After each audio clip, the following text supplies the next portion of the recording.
Bonjour chers élèves, alors aujourd'hui on revient sur la résolution algébrique mais on passe à un stade supplémentaire, c'est-à-dire qu'on va regarder qu'est-ce qu'on fait lorsqu'il y a des variables de chaque côté de l'égalité, mais pas des variables qui s'annulent, vraiment des variables qui vont rester là. Donc quand il y a une variable qui se trouve de chaque côté de l'égalité, on doit éliminer les variables qui se trouvent d'un des côtés. Donc ça je t'invite à éliminer les variables qui se trouvent l'un des côtés, on va surligner. Première étape, on doit réduire l'expression algébrique de chaque côté, soit les parenthèses et les termes semblables. C'est ce qu'on a fait jusqu'à présent. On fait juste rajouter une étape supplémentaire. Deuxième étape, et c'est ce qui est vraiment important, moi, ce que je te suggère, et ce qui a fait ses preuves dans mes 17 dernières années, c'est d'éliminer la variable d'un des côtés où son coefficient est le moins élevé. Donc, c'est ce qu'on va regarder à ce moment-là. Et ensuite, on complète la résolution telle qu'apprise précédemment avec la méthode de la balance. Donc, le premier exemple, il est déjà fait. Je ne vais pas le regarder avec toi.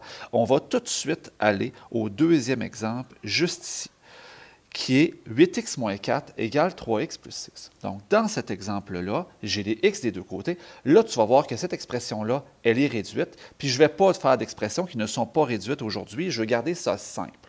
Donc, j'ai 8x moins 4 est égal à 3x plus 6. L'important ici, c'est de quel côté de l'égalité est-ce que j'ai le moins de variables, le moins de x. Et dans ce cas-ci, c'est ici, le 3x, que j'en ai le moins. Donc là, on fait attention. Comment je fais pour éliminer ces 3x-là? Si je voulais éliminer le 3, je diviserais par 3. Mais si je veux éliminer au complet le bloc, le terme 3x, ce qui vient l'annuler, c'est le contraire, c'est moins 3x. Donc, je vais me rajouter un moins 3x de l'autre côté. Moins 3x des deux côtés. Et bien entendu, là, en ligne tes x ensemble. Hein? Je mets mes x vis-à-vis l'un de l'autre. Maintenant que j'ai fait ça, ça va annuler au complet mes x. Et de l'autre côté, qui est mon côté gauche, il va me rester 8x moins 3x, ce qui me donne 5x moins 4, qui est égal à 6. Et cette expression algébrique-là, c'est exactement ce qu'on faisait au début de nos résolutions algébriques. Donc maintenant, je suis prêt à faire ma résolution normale, c'est-à-dire j'élimine le terme constant, s'il y en a un, plus 4 de chaque côté. J'annule les 4 du côté où ils s'annulent. Il me reste 5x qui est égal à, de l'autre côté, 10. Je vais diviser par 5, qui est mon coefficient. J'annule les 5. Et il me reste x qui est égal à 2.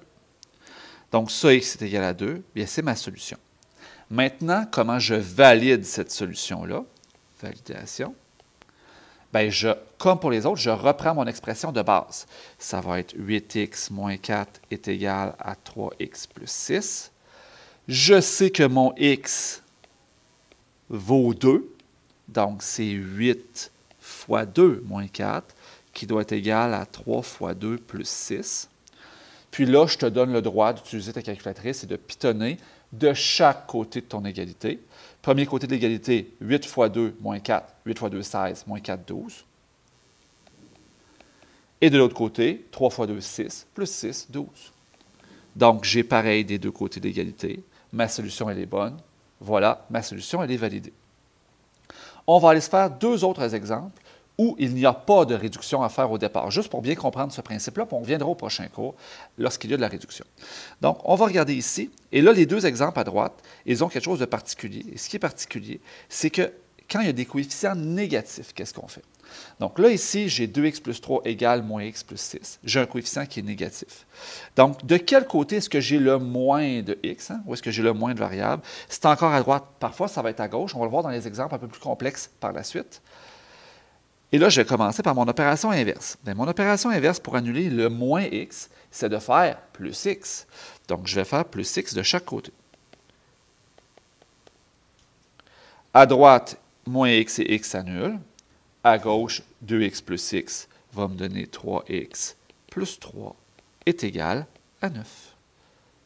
Je reviens à ce que je connaissais déjà. Je résous. Moins 3 avec mes termes constants. J'annule les termes constants. 3x est égal à 6. Je continue en me débarrassant du coefficient 3 en divisant par 3. Et, oh, magie, x va valoir encore 2.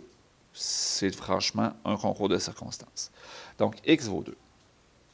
Je vais faire la validation encore pour celui-là. Le dernier, je ne ferai pas la validation. Donc, validation. J'ai 2x plus 3 est égal à moins x plus 9. Mes x valent 2. Ce que je fais comme code de couleur, hein, ce n'est pas perdu. Tu peux le faire toi aussi pour être certain là, de toujours faire la même chose. Donc, c'est 2 fois 2 plus 3 qui est égal à moins 2 plus 9. Hein, le moins 2. À gauche, 2 fois 2, 4 plus 3, 7. À droite, moins 2 plus 9, 7. Je suis content. Donc, validé. On va faire un dernier exemple. Ici, je regarde de quel côté est-ce que j'ai le moins de x. Bien, j'ai moins de x. À gauche, hein, moins 5, c'est un plus petit nombre que moins 3. Donc, c'est à gauche que je vais les éliminer. Je vais séparer mon équation. Tu n'es pas obligé de séparer l'équation. Hein. Ça, c'est vraiment juste pour te structurer. C'est comme des petits trous sur un vélo. Puis, je vais annuler mon moins 5x en faisant, comme dans le dernier exemple, plus 5x de chaque côté. Ce que ça va me permettre, en faisant ça, on va annuler les x à gauche. Et à droite, ce qui va me rester, c'est un nombre positif de x. Hein? En passant, c'était un plus, c'était pas un moins. Plus. Donc, plus 5x, ça va me faire 2x est égal. Là, j'ai mon plus 7 à descendre, puis j'ai mon 1 à descendre ici à gauche. Les x sont à droite. Si à ce moment-là, tu n'aimes pas ça, tu pourrais écrire 2x plus 7 est égal à 1. On peut inverser l'équation. Ce n'est pas grave. Moi, je la travaille comme ça me sauve du temps. Je vais faire moins 7 de chaque côté. Il va me rester, si j'annule les 7, il va me rester moins 6 qui est égal à 2x. Pas moins 2, 2. 2x. Je divise par 2 de chaque côté. J'annule les deux. Tu remarqueras que les changements de couleur, c'est un peu plus long, mais ça aide. Hein? Puis tu es plus capable de suivre avec les changements de couleur. Puis x est égal à moins 3. Puis là, j'avais dit que je ne ferais pas la validation, mais comme il y a des négatifs, puis des coefficients négatifs, j'ai envie de le faire. OK, libre à toi de le noter ou pas. Là. Validation. Donc, j'ai moins 5x plus 1 égale moins 3x plus 7. Mais x valent moins 3. Hein? X vaut moins 3. Donc, c'est moins 5 fois moins 3 plus 1 est égal à moins 3 fois moins 3 plus 7. On va calculer. Moins 5 fois moins 3, ça fait 15, plus 1, 16. Et de l'autre côté, moins 3 fois moins 3, deux négatifs multipliés d'un positif, 9, plus 7, 16. Encore content. J'ai terminé ma validation. Donc, voici tes 4 premiers exemples où je n'ai pas eu à faire de la réduction avant de commencer, où j'ai commencé par faire les opérations inverses. Et c'est ce que tu auras à faire dans tes exercices et dans ta pratique. Tu peux passer à la pratique.